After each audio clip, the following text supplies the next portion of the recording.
Good day, I am Marlon Edric Aquino. I am studying Hospitality Management at STI College Caloocan as a second year student. I have a foreign language course this school year, and today I will share with you my foreign language journey. My Nihongo journey started last September 2020. My teacher is Emery Sensei. Emery Sensei is an observant teacher. Every session, check our attendance and required us to participate using the Nihongo language. Ohayou gozaimasu. Sampo oishite. Ite. In my first semester, I learned to introduction myself in Japanese. Japan influences our country in many ways, and studying their language is needed to become one of your goals if you want to travel in their country. Being BSHM student allowed us to understand Japanese tourists in our country, not only because we need to make them satisfied with our country, but also because they become part of our past. By doing that, you can also study in Japan when you already embrace their language. Also, you have more job opportunities in Japan like being teacher, chef, each. And since I love watching anime, that will be advantage for me because I don't need subtitle anymore, and finally I understand their thoughts and joke. The Japanese language can allow me to understand not only the way they talk but also the deep meaning behind it or their cultures and tradition. These are the 10 things I like about Japan aside from animation. These are 1. Lake Kusharo, 2. Hirosaki Castle, 3. Hakusan Shrine Torii Gate, 4. Tokyo Tower, 5.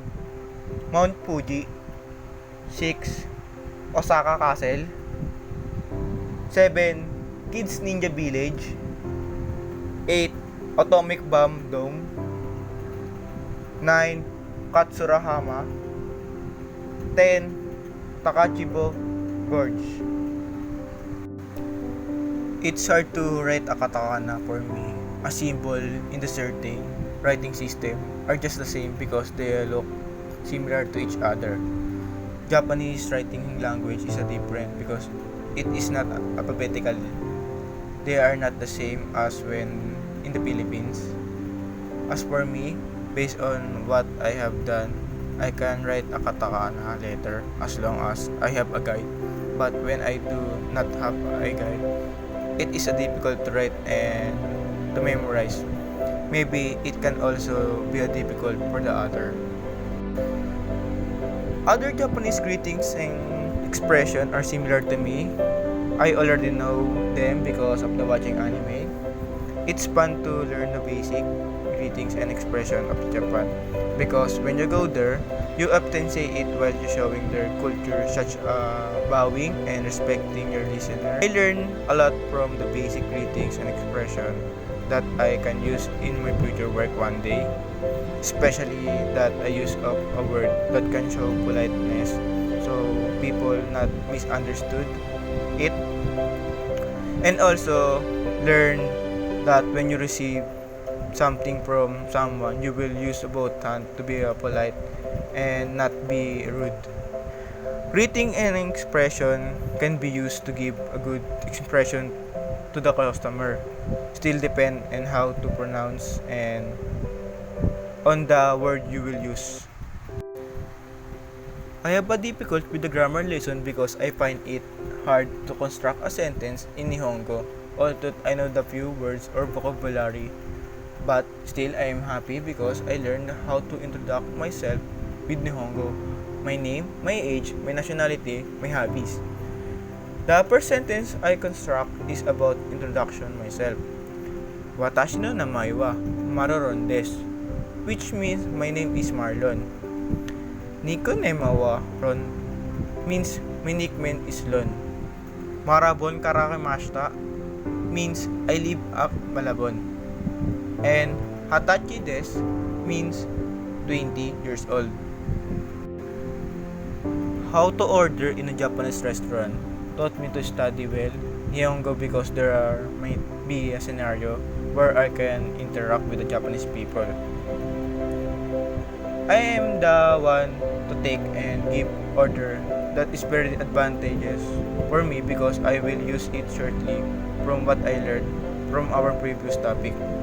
Japan is one of those countries that offer more opportunities, and as a student it become a challenge for me to study harder and go there someday. How to order in the department store taught me to study well Nihongo because I find it hard to sell an item in a department store, and it hard to pronounce money in yen unlike a peso, especially when the item is expensive. It look me more shot in the recording unlike the first video. This video will be a summarization of what we have discussed during the synchronized session. Foreign language helped me to create a 3 paragraph that contain about myself.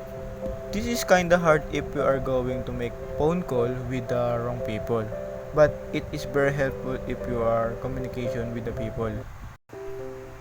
This activity is very hard for me, especially I am unable to talk straight and I am not a good at pronunciation, but I did try my best to produce a good outcome. I am happy that I can understand a bit Japanese even if the words are confusing. I had a good experience with this activity because I can now ask and tell the directions, especially if I travel in Japan. Now, I have an idea of the part of the body and some illness na yan. So, when someone asks me, I can tell what are bothering me. I enjoy this because I learned how to write a kanji, which is essential especially in a prize. This too is fun, but it's kinda difficult because of the dakuon and handakuon. It is hard for me to read in hiragana characters. This is quite easier than hiragana since it is for the foreign word unlike the hiragana. This is my notebook and this is how I study. I find it very important because whenever I forgot a word, I will just a simple look at this. I can bring this to Japan if I travel. I no longer need to buy a dictionary.